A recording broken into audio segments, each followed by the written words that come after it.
Waalaikumsalam warahmatullahi Alhamdulillah, salatu wassalamu ala Sayyidina Muhammadin wa ala alihi wa ashabihi ajma'in amma ba'd.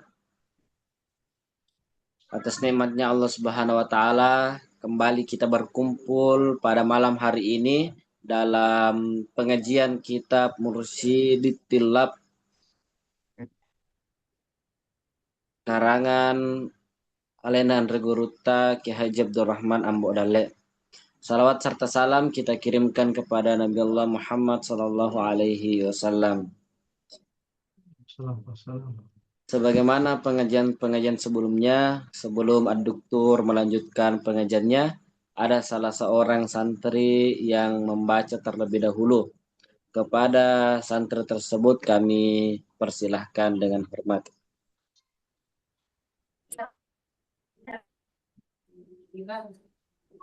Bismillahirrahmanirrahim. Assalamualaikum warahmatullahi wabarakatuh. Waalaikumsalam warahmatullahi wabarakatuh. Wabarakatuh. Al-mas'alatu sabi'atu asyara, pembahasan ke-17 fil ijtihad wa bahis tentang ijtihad dan pembahasannya. Al-mabahasul awal, pembahasan pertama fi ta'rifil ijtihadi, tentang definisi ijtihad. وحده استفراغ أهل العلم مجهوده في إدراك الحكم شرعا على طريق الاستنباط من nusus ayatil kitab was sunnah. Adapun definisinya ialah ahli ilmu mengeluarkan seluruh kemampuannya dalam mengetahui suatu hukum syariat dengan cara memeriksanya meneliti pada teks-teks ayat-ayat Al-Quran dan hadis-hadis atau sunnah. Al-mabahatus tsani fi syurutil ijtihadi. Pembahasan kedua tentang syarat-syarat ijtihad. Lil ijtihadi syartun status rodu. Bagi ijtihad itu terdapat syarat yang tersusun atau rangkai. Ahaduha ahaduha yang pertama ayyarifal mujtahidu muqaddatil kitab sunan ma'rifatan istito'an istito'an yastanbitol ahkama minhuma kafah.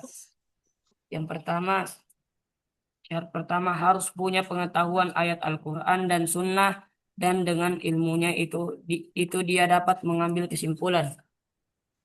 Watani yang kedua, ayyakuna aidon arifa bin nahwi wal usuli wal bayani wasorfi aidon wa kadzal ma'ani qadram bihi yastakhrijul masaila binafsi liman yakunu sa'ila. Syarat kedua, adanya dia mengetahui ilmu nahwu, lughah, dan hukum tasrif, usul fikih, usul dzaraf yang dapat mengeluarkan masalah-masalah.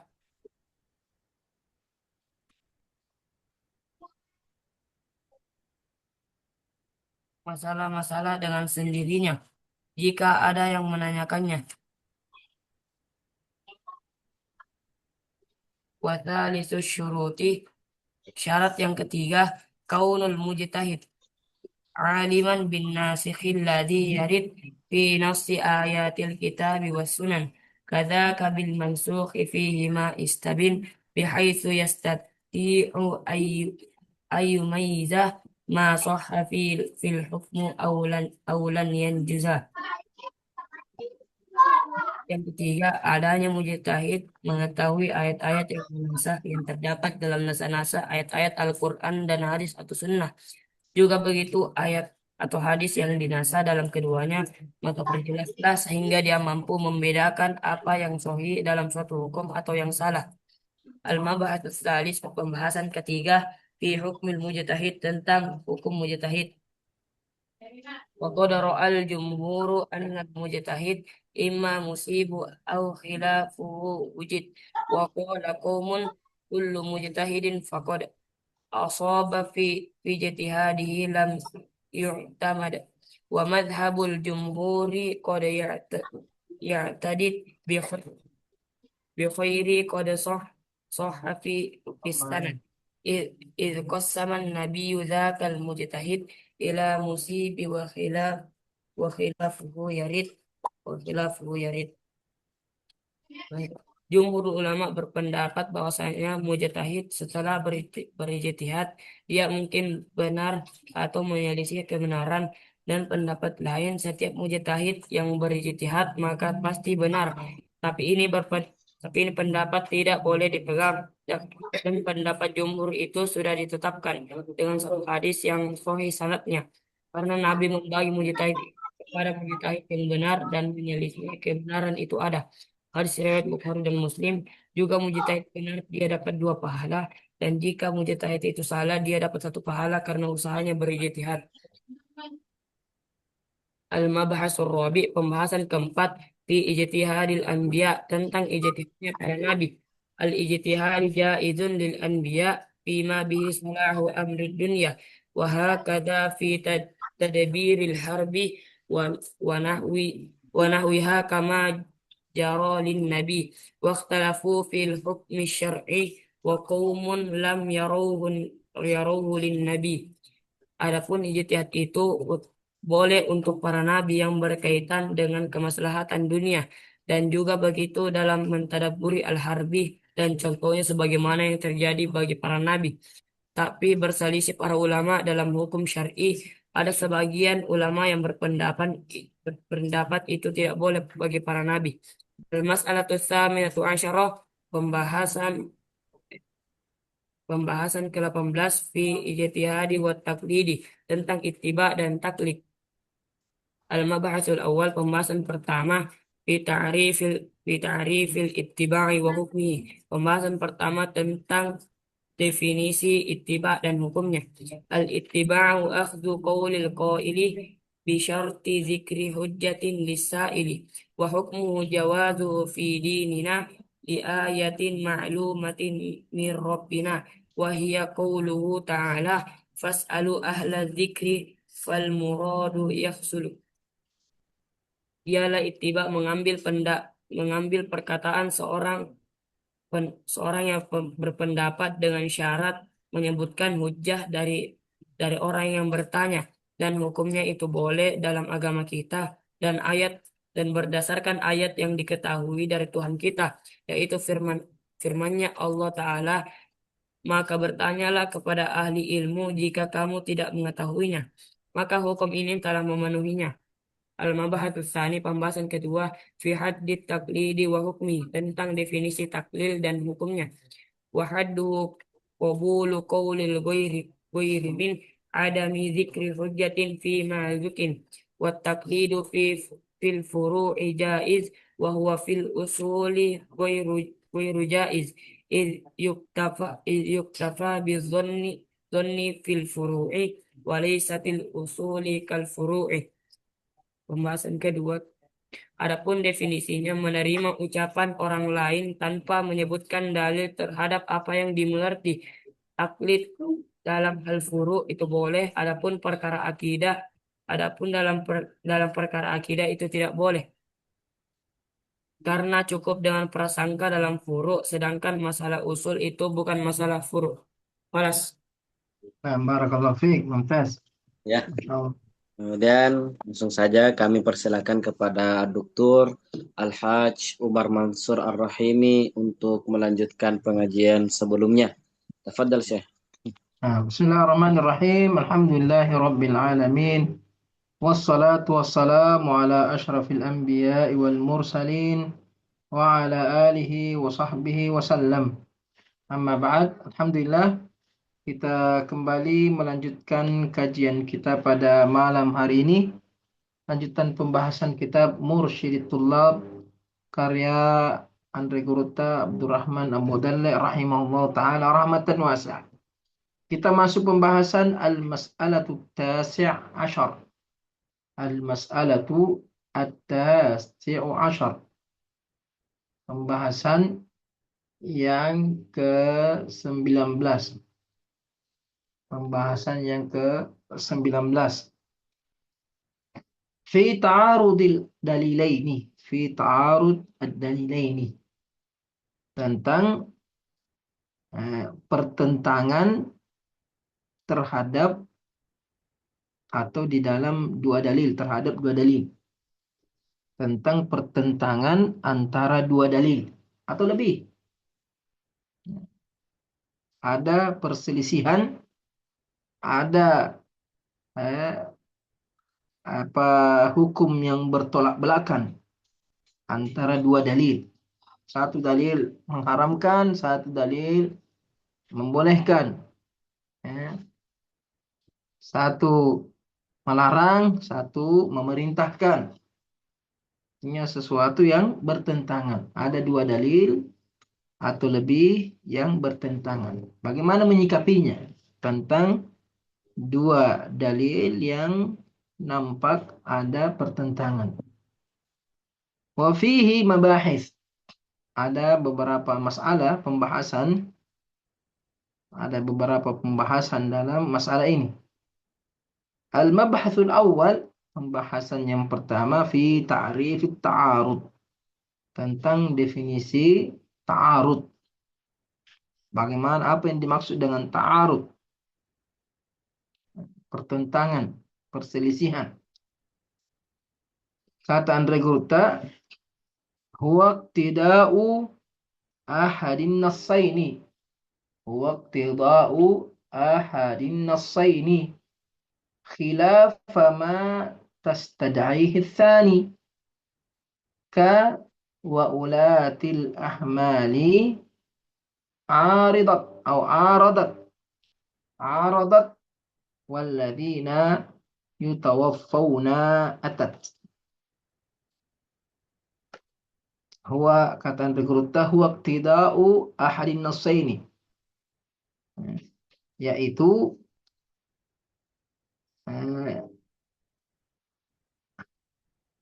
makna salah satu dari dua teks.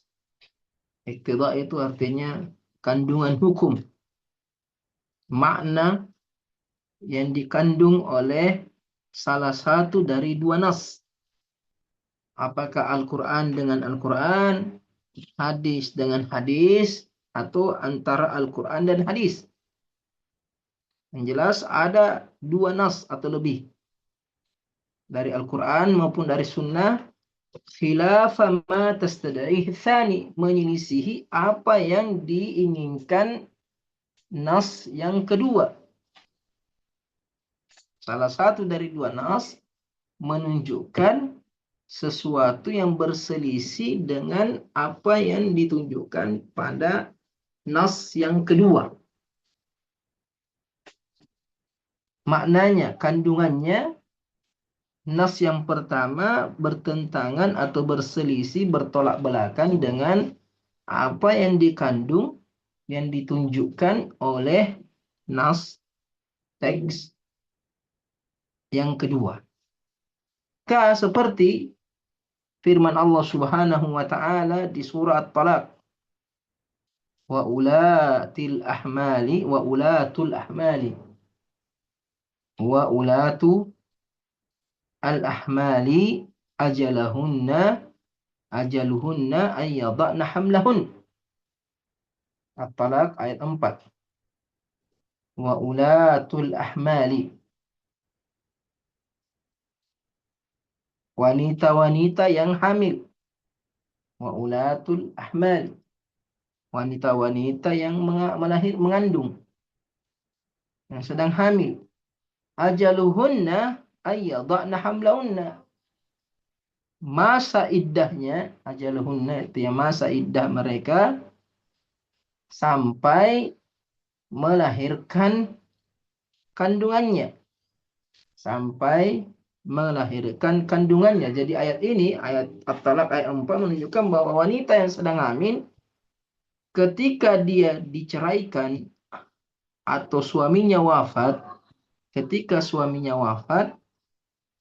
maka masa iddahnya sampai anaknya lahir.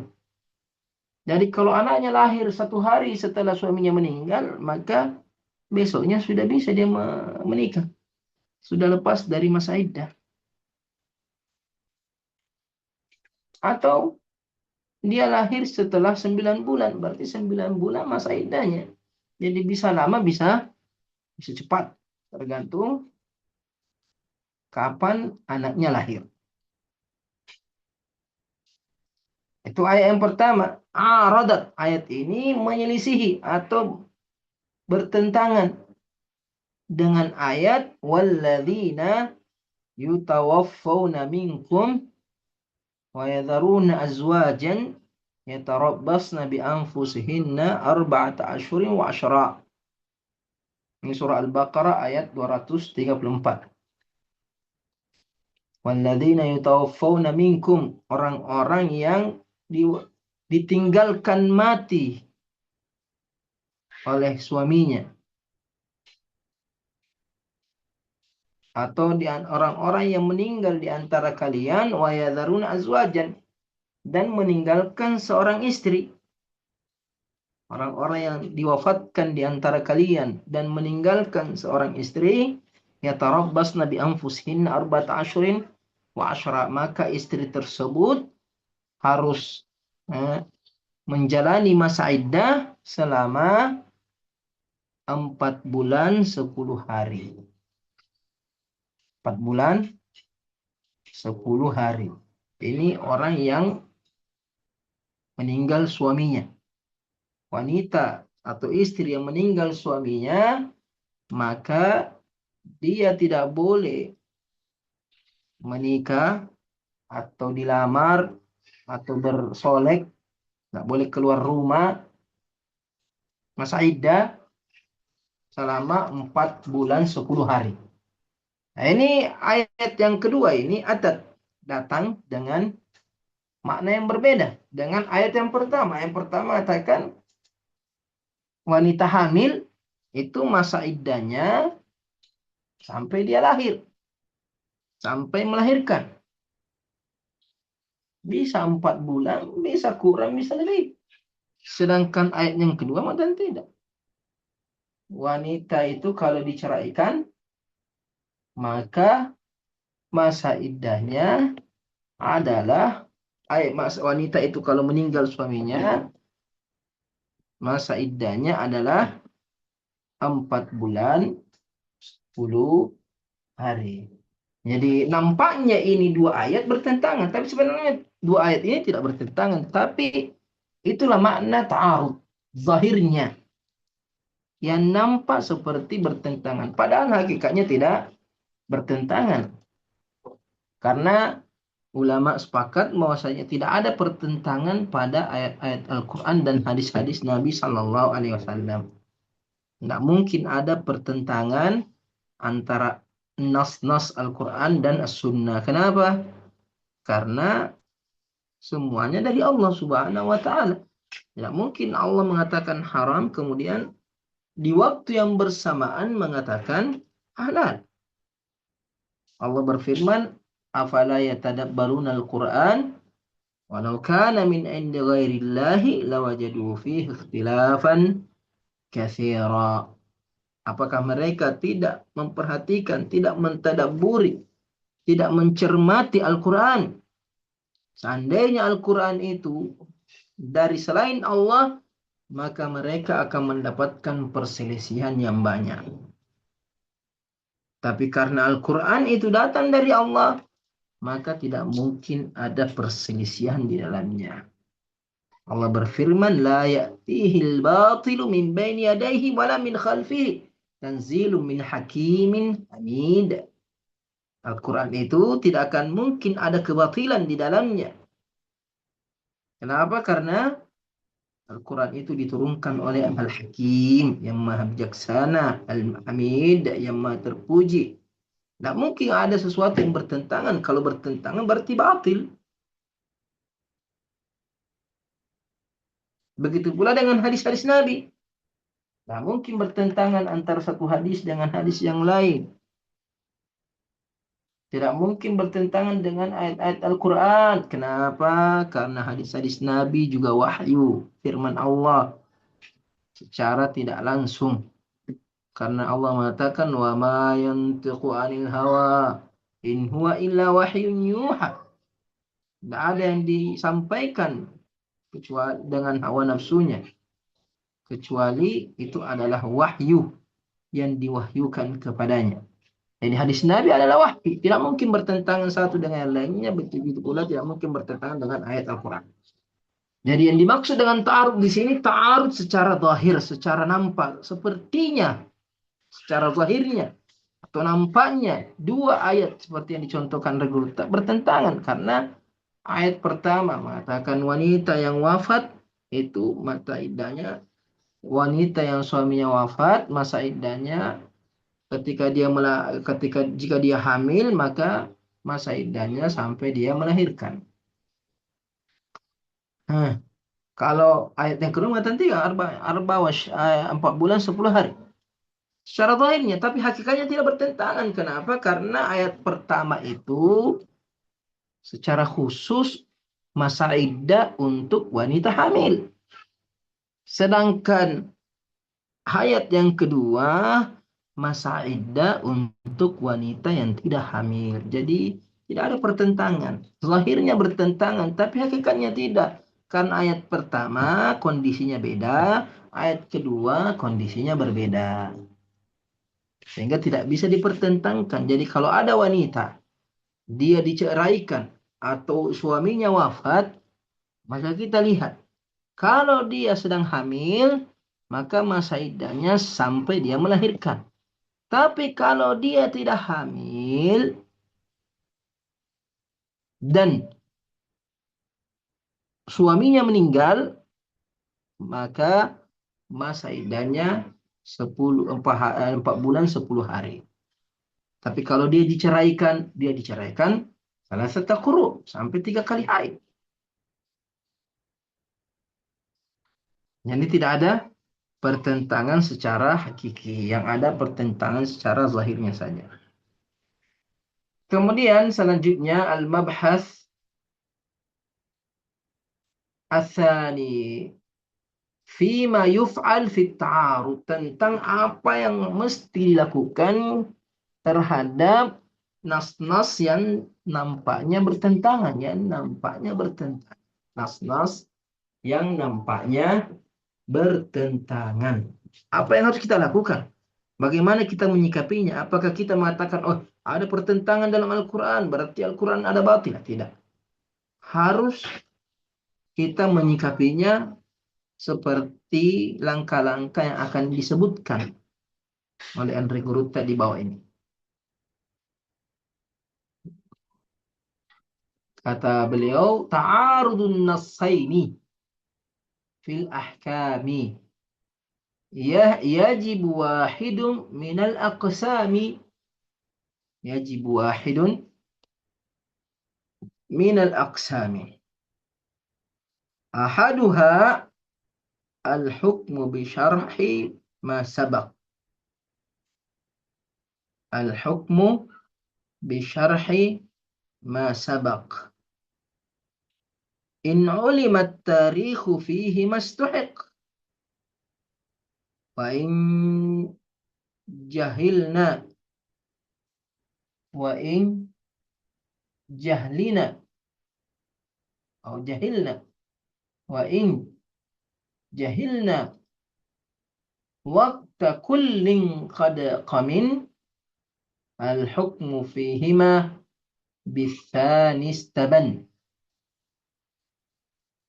wa huwa an turajjiha alladhi yasih bimujibin qad iqtadahu yattadih bimujibin qad iqtadahu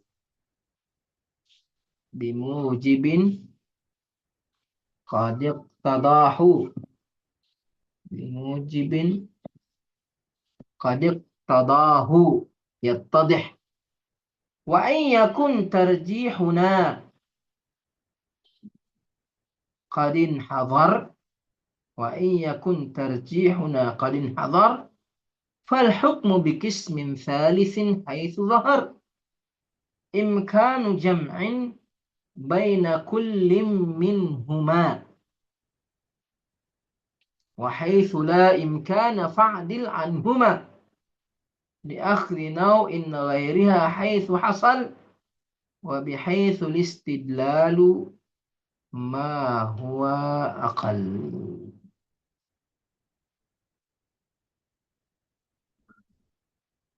Ini di sini Andre Gurta menyebutkan tahapan, tiga tahapan dalam menyikapi perselisihan di antara nas, perselisihan yang nampak di antara teks-teks Al-Quran dan hadis.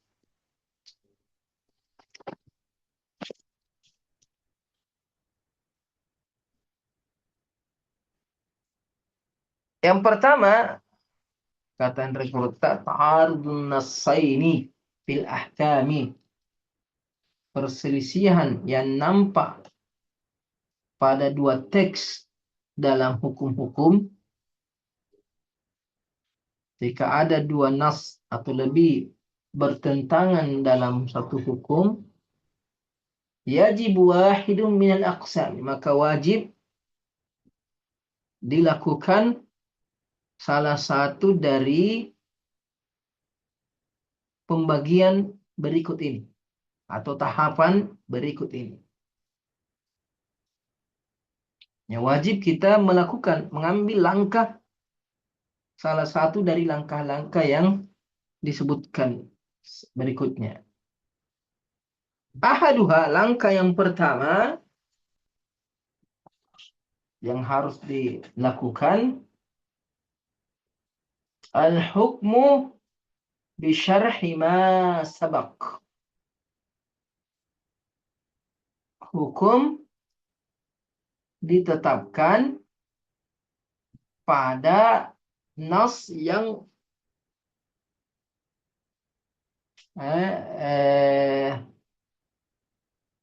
hukum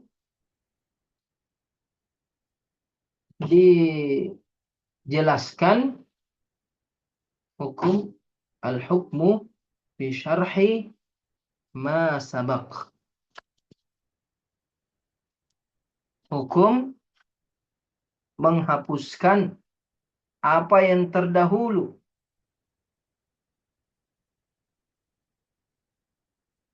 Hukum menghapuskan atau membatalkan nas yang terdahulu. In ulimat tarikhu fihi mas-sahih. Jika diketahui waktu turunnya, waktu ditetapkannya kedua teks tersebut. Yang langkah pertama, kita menetapkan hukum dengan membatalkan nas yang terdahulu. Artinya yang lebih dahulu ditetapkan itu ditinggalkan, kemudian kita menetapkan yang belakangan. Tapi itu jika diketahui waktu penetapan hukumnya. Kita tahu mana yang lebih dahulu, mana yang belakangan. Jadi ada dua teks, ada dua nas bertentangan. Bagaimana menyikapinya? Kita menghukumi yang belakangan, meninggalkan yang lebih dahulu jika kita tahu salah satu dari kedua teks tersebut, kita ketahui, atau kedua teks tersebut kita ketahui waktu turunnya, waktu penetapannya. Waktu penetapannya. Seperti ketika ada hadis larangan ziarah kubur, kemudian ada hadis perintah ziarah kubur. Ini kan ada larangan, ada perintah. Maka setelah kita melihat ternyata larangan ziarah kubur itu di awal-awal Islam. Karena Nabi khawatir kuburan itu disembah, ditempati meminta, ditempati memohon selain Allah Subhanahu wa ta'ala. Maka ketika akidah kaum muslimin sudah kuat, ketergantungan terhadap berhala seperti di masa jahiliyah itu sudah sirna, sudah hilang, maka Nabi menganjurkan untuk ziarah kubur. Berarti di sini terlihat nampak bahwa larangan itu lebih dahulu daripada perintah. Maka kita menetapkan bahwasanya perintah ini, perintah menziarah kuburan itu menghapuskan hukum larangan menziarahi kuburan. Itu jika kita tahu waktu turunnya ayat atau waktu penyampaian hadis dari Nabi Sallallahu Alaihi Wasallam. Yang pertama, wa in jahilna waqta kullin qad kamin al hukmu fihima bisani stabin. Kalau kita tidak ketahui waktu dari keduanya, kita tidak tahu ayat yang pertama dulu kah atau yang kedua atau yang pertama di belakang atau hadis, tidak tahu kita waktunya. Waktu turunnya ayat, waktu Nabi menyampaikan hadis, kita tidak tahu mana yang lebih dahulu, mana yang belakangan. Qad kaminal hukmu fihi ma bitsani stabin, maka mesti hukum keduanya ditetapkan dengan cara yang kedua, yang nampak istabin. Ya, kalau tidak bisa langkah pertama karena kita tidak tahu waktunya, maka mesti kita pindah ke langkah yang kedua untuk menetapkan hukum di antara keduanya, mana yang harus kita amalkan. Langkah yang kedua, apa itu langkah yang kedua? Wa huwa an turajjiha alladhi yasih bimujibin qad iqtadahu yattadih. Yaitu dengan mentarjih atau menguatkan alladhi yasih, menguatkan yang paling sahih. Nah, ini berarti hadis. Ini kalau ayat dengan ayat ya, ayat dengan ayat sama-sama kuat, tidak bisa. Tapi kalau ayat dengan hadis, maka ayat didahulukan. Hadis dengan hadis, lihat, hadis sahih lebih kuat daripada hadis dhaif. Nah, hadis sahih dengan hadis sahih, mana yang paling sahih dari kedua hadis tersebut? Alladhi yasih bimujibin qad iqtadahu yattadih. Yang paling sahih dengan petunjuk-petunjuk yang sudah jelas, yaitu petunjuk-petunjuk tentang hadis sahih. Nah, ini di pembahasannya ilmu mustalah hadis sudah disinggung tadi sebelumnya oleh Andre Gurtat, pembahasan tentang as-sunnah. Ada yang mutawatir, ada yang ahad. Tentunya mutawatir didahulukan daripada ahad. Hadis ahad, ada yang sahih, ada yang hasan, ada yang daif. Yang daif atau yang sahih hasan dahulukan daripada yang daif. Yang sahih dahulukan daripada yang hasan. Yang sahih, ada yang sahih Bukhari Muslim dahulukan daripada selainnya. Nah, itu sesuai dengan apa yang sudah nampak, apa yang sudah jelas. Jadi langkah yang kedua adalah menguatkan atau mentarjih salah satu dari dua teks dengan petunjuk-petunjuk yang sudah jelas. Ini petunjuk-petunjuk nanti akan ada. Kan ada nanti pembahasan selanjutnya bagaimana cara mentarjih di masalah berikutnya atau di mabahas berikutnya. Wa in yakun tarjihuna qad hadar, kalau pentarjihan kita terhalang atau tidak memungkinkan, tidak bisa kita tarjih, sama-sama kuat seperti sama-sama ayat Al-Qur'an, tidak bisa kita tarjih. Sama-sama hadis mutawatir, sama-sama hadis sahih. Tidak bisa kita kuatkan satu dengan yang lainnya. Tidak bisa ada yang kita jatuhkan. Al-hukmu biqismin thalithin haitsu dhahar. Maka hukumnya itu ditetapkan dengan langkah yang ketiga jika nampak, jika memungkinkan. Langkah yang ketiga. Jadi kalau langkah kedua tidak memungkinkan, tidak bisa kita tarjih, maka kita pindah ke langkah yang ketiga jika bisa, jika nampak. Apa itu langkah yang ketiga? Imkanu jam'in baina kullin minhuma. Artinya kemungkinan menggabungkan, memadukan masing-masing dari keduanya, antara kedua teks tersebut. Ya, kita berusaha menyatukan kedua dalil tersebut. Seperti ketika ada perintah dan ada larangan, maka perintah di sini menunjukkan apa? Menunjukkan kebolehan. Larangan menunjukkan sebaiknya ditinggalkan. Ya, bukan berarti haram, tapi sebaiknya ditinggalkan. Ya, seperti Nabi SAW mengatakan, la yaktasilu ar-rajulu bifadli al-mar'ah walal mar'atu bifadli ar-rajul. Nah, boleh seorang suami mandi dari sisa air istrinya. Begitu juga istri mandi dari sisa air suaminya. Kemudian ada hadis menunjukkan bahwasanya Nabi mandi dari sisa Maimunah. Air sisa mandi Maimunah. Jadi ada yang melarang, ada yang menunjukkan Nabi melakukannya. Maka kita mengatakan hukum asalnya boleh. Tapi sebaiknya kalau memungkinkan itu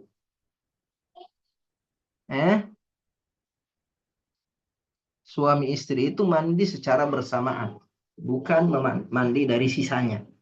Jadi larangan suami mandi sisa istrinya, istri mandi dari sisa semuanya agar mereka mandi secara bersamaan. Adapun ketika tidak memungkinkan, maka boleh mandi dari sisa air istrinya. Atau sebaliknya, istri dari sisa suaminya. Nah, itu cara menggabungkannya. Contohnya seperti Nabi Shallallahu Alaihi Wasallam mengatakan, "Mamassa dzakarahu falyatawadda." Siapa yang menyentuh kelaminnya, maka hendaklah dia berwudu. Nah, ini hadis menunjukkan bahwa menyentuh kelamin itu membatalkan wudu. Tapi ada juga hadis Nabi mengatakan, ketika ditanya tentang menyentuh kelamin, Nabi mengatakan kelamin itu hanya bagian dari anggota tubuhmu. Artinya sama hukumnya kau pegang hidungmu, kau pegang telingamu. Bagian dari anggota tubuhmu, maka tidak membatalkan wudu. Jadi ini ada satu hadis menunjukkan bahwa menyentuh kelamin membatalkan wudu. Hadis yang kedua menunjukkan tidak membatalkan wudu. Sebagian ulama mengatakan, ada yang memakai nasi wal mansuh, mengatakan innama huwa bid'atun minka ini yang menunjukkan tidak membatalkan wudu itu sudah dinasakh. Kenapa? Karena ini terjadi di awal Nabi hijrah. Sedangkan mamassa dzakarahu falyatawadda, ini hadis diriwayatkan oleh Abi Hurairah. Abi Hurairah itu belakangan masuk Islam. Berarti hukum yang dipakai adalah hukum yang terakhir.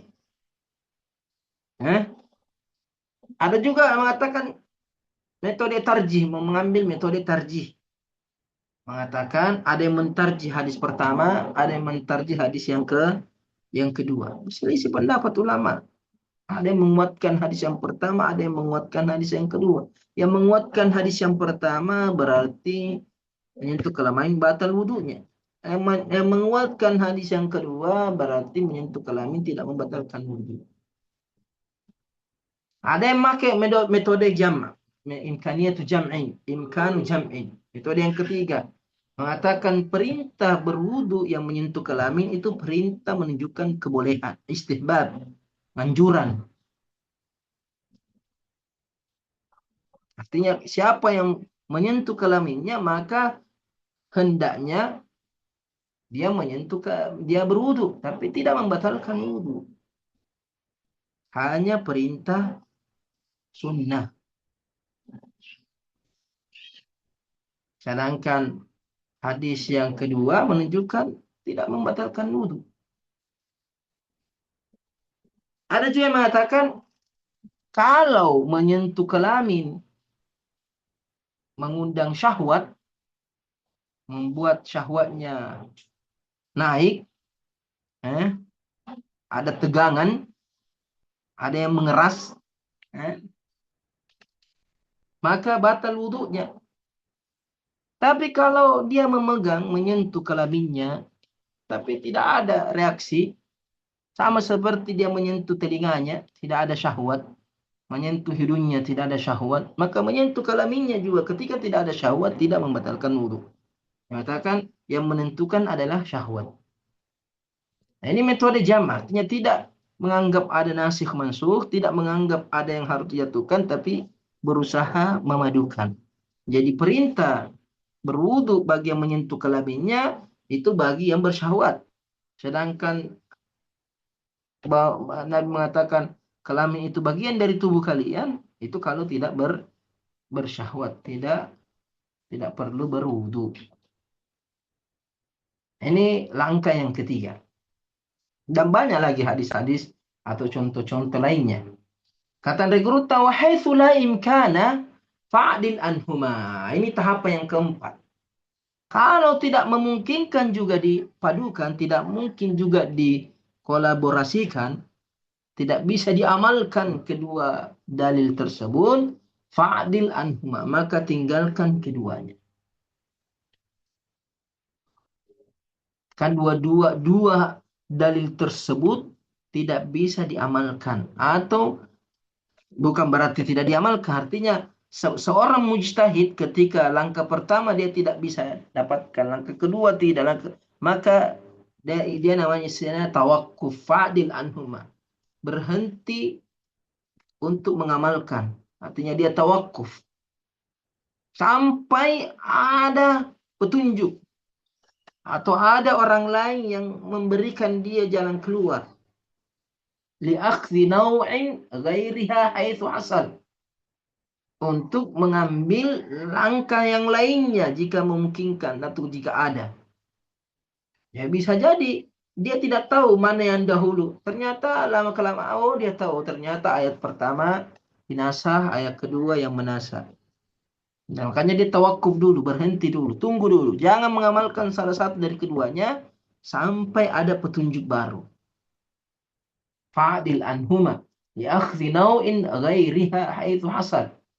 Fa'dil anhuma artinya tinggalkan keduanya, artinya jangan mengamalkan keduanya, untuk li'akhdhi naw'in ghairiha, untuk mengambil langkah yang lainnya, haitsu hasal, kalau ada.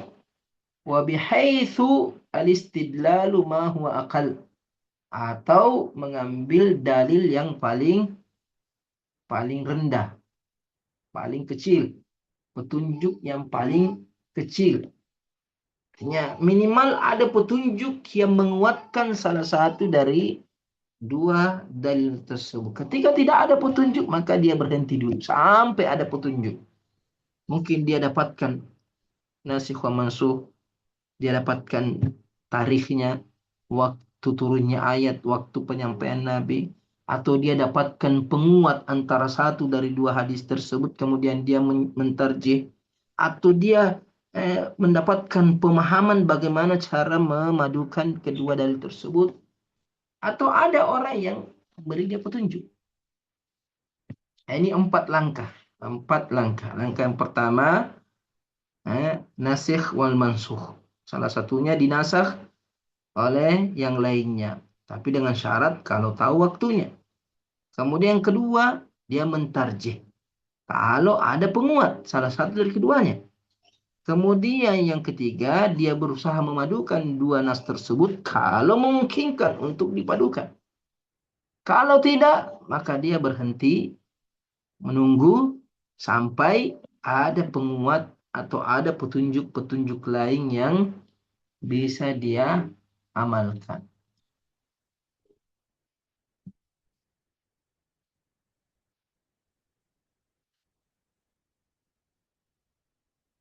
Nah, ini tentang ta'arud, ya, perselisihan antara dua teks dan langkah-langkah yang diambil. Ya. Sekalipun ada perselisihan tentang urutannya, ada perselisihan tentang urutan apakah yang pertama nasikh dulu, kemudian yang kedua tarjih, yang ketiga imkaniyatul jam. Itu ada perselisihan ulama, ada yang mengambil al-jam'u dulu, berusaha memadukan dulu, baru nasikh wal mansukh, baru tarjih. Baru tarjih, baru tawakuf. Ada sebagian ulama memakai tahapan tersebut. Ada juga pakai tahapan yang dilihat oleh ada kerutan. Yang jelas intinya tiga tahapan ini atau empat ini berusaha dilakukan oleh seorang mujtahid ketika mendapatkan adanya yang nampak perselisihan di antara dua teks ayat Al-Quran atau hadis Nabi Sallallahu Alaihi Wasallam.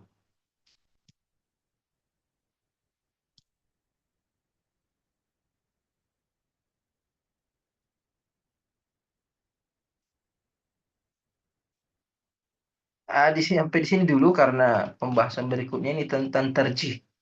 Nah, ini juga agak berat juga ini. Bagaimana cara mentarjih dan langkah-langkah mentarjih. Nah, ini banyak ini langkah-langkah tarjih. Kemudian syarat tarjih. Bagaimana syarat ketika seseorang ingin memakai langkah tarjih. Nah, salah satu dari empat langkah yang tadi disebutkan ada yang disebutkan tarjih. Atau menguatkan salah satu dari dua dalil yang nampaknya bertentangan. Insyaallah nanti kita lihat pada pertemuan berikutnya. Nah, tafadhal. Baik, itulah tadi penjelasan oleh Dokter. Kemudian daripada penjelasan tersebut mungkin di antara para santri ada yang ingin ditanyakan, kami persilahkan untuk mengaktifkan mic-nya.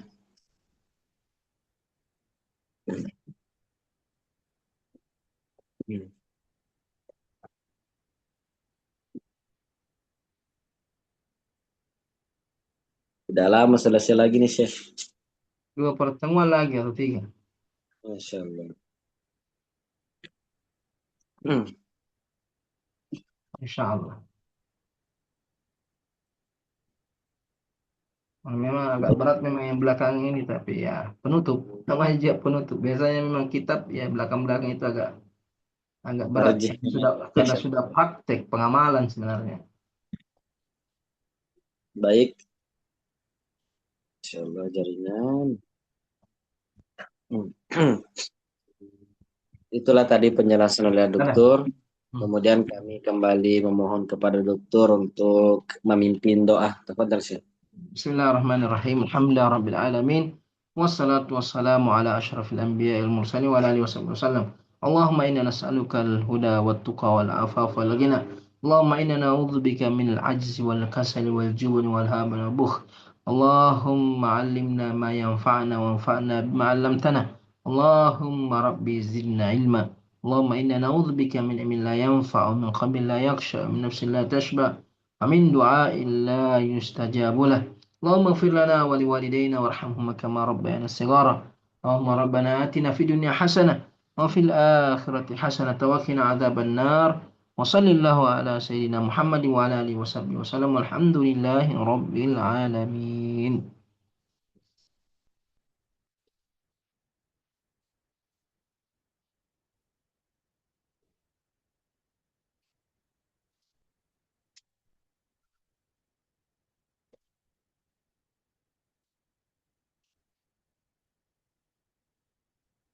Kemudian mari kita tutup pengajian kita pada malam hari ini dengan bersama-sama mengucapkan doa kafaratul majelis.